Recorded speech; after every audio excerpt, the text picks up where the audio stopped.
America was surprisingly tolerant of German Americans, which I guess is nice, but not so much with the Japanese. Propaganda painted the Japanese as devious, savage, and subhuman, and you can see from the way they're drawn in these posters, which were all produced by the government, of course. The Japanese were not portrayed very well.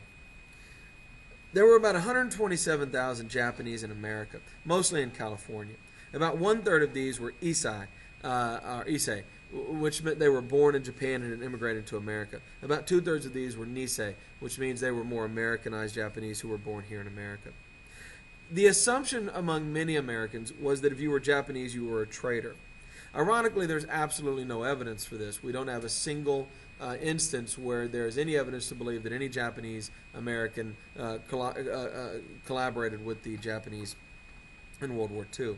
Ironically, there were a number of German Americans, and I am German American, who were arrested and found to have collaborated with the Germans, yet the Germans faced very little discrimination while the Japanese faced a great deal.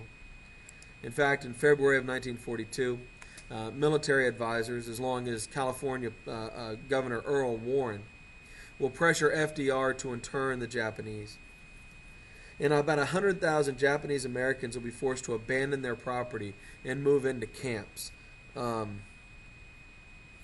These internment camps were placed throughout the country and west of the Mississippi for the most part, in bleak locations far removed from anything else.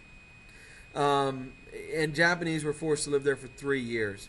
They were given very few supplies, and of course they lost their income they could have been making at the time, as well as in many cases they lost their businesses, their homes, and a lot of their possessions. They were frequently given less than 24 hours to pack up all their things and be taken to the camps. And they went without a great deal of resistance. In 1944, a lawsuit came to the Supreme Court fighting this internment, Korematsu v. United States. But the court ruled that in the name of national security, this extraordinary action was allowable.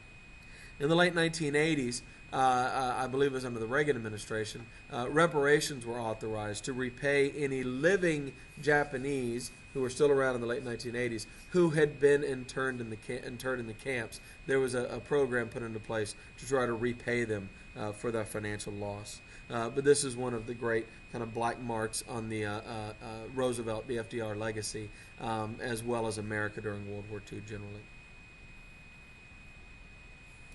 It was a good time for Chinese Americans. If you've been following the course up to this point, you'll know that the Chinese have been treated pretty awfully in America over the years.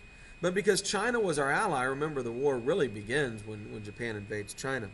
The American government launched a program to try to make Americans more sympathetic to the Chinese.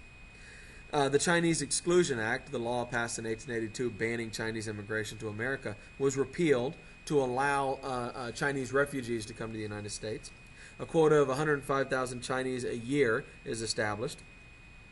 About 4,000 Chinese women enter as war brides. That is to say, they had married an American serviceman who had been serving in China. A great many American servicemen served in China during the war, including for a time my grandfather.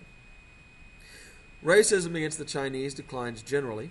And the Chinese, I should also mention, serve in the highest percentage of any racial group in America, which makes sense because one of the things we were fighting for was to save China from the Japanese invasion.